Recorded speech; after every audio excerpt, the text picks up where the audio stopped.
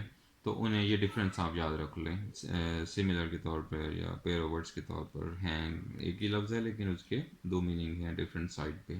Y was a heavy iron chain hung, کیوں لٹکائی گئی تھی دروازے پر ایک بہت بھاری سی زنجیر. The chain was hung there so that the Sultan had to lower his head every time he entered the court in order not to get hit, and also as the symbolic gesture to ensure the humility of the ruler in the fact of the in the face of the divine.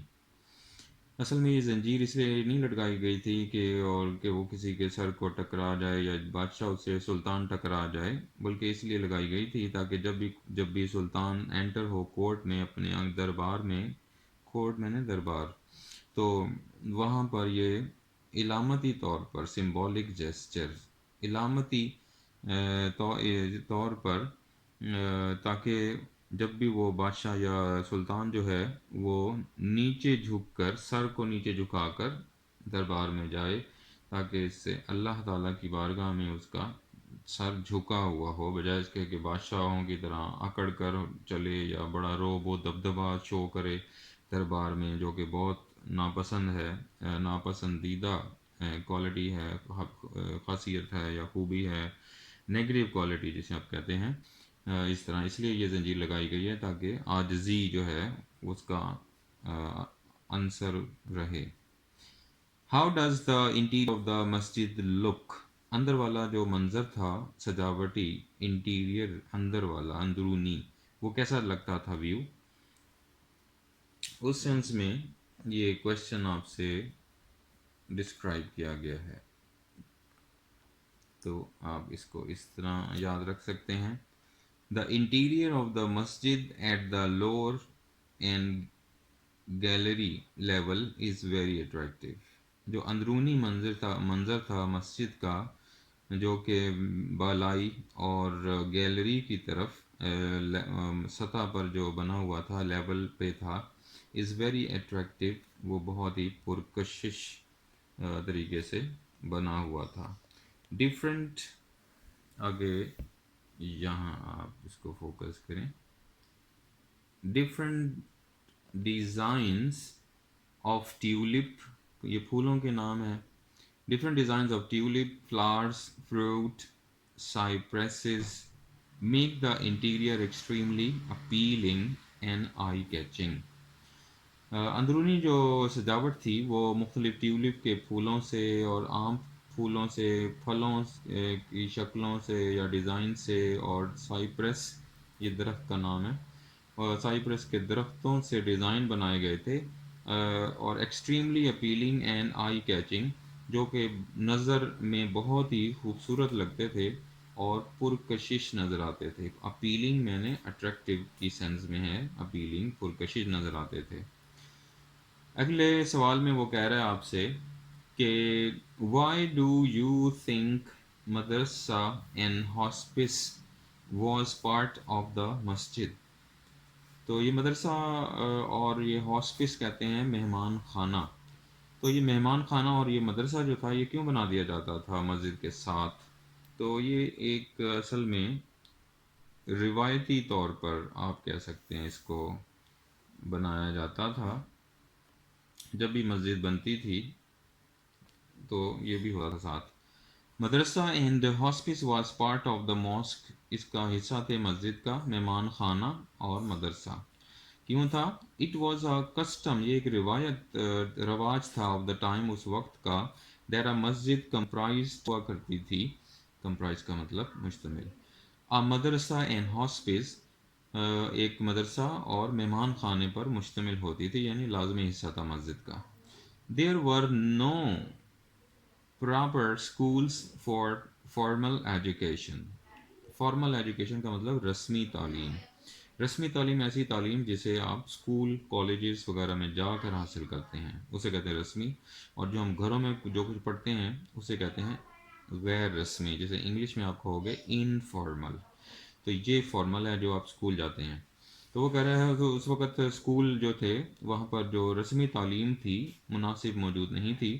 سو مدرسہ was part of the مسجد، لہٰذا یہ مدرسے ہی جو تھے ان کی تعلیم کا ایک بہت اہم حصہ ہوا کرتے تھے. ہاسپس واز دیئر فار امام اینڈ ہز گیسٹس، اور یہ جو مہمان خانہ تھا یہ مسجد کے جو امام تھے ان کے لیے اور ان کے مہمانوں کے لیے بنایا جاتا تھا. ہو کنسٹرکٹڈ مسجد صوفیہ، یہ جو مسجد صوفیہ مشہور ہے یہ کس نے تعمیر کروائی تھی؟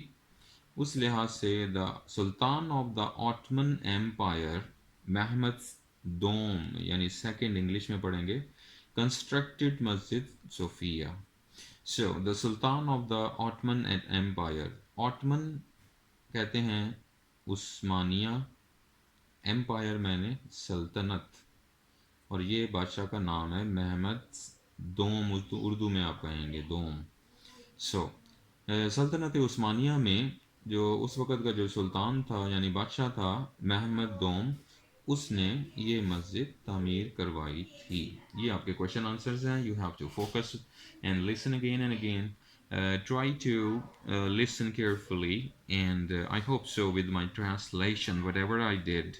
Now you can understand well what's going on between these questions and what is the meaning, and you already having in mind now. So work hard and do it well. Thank you.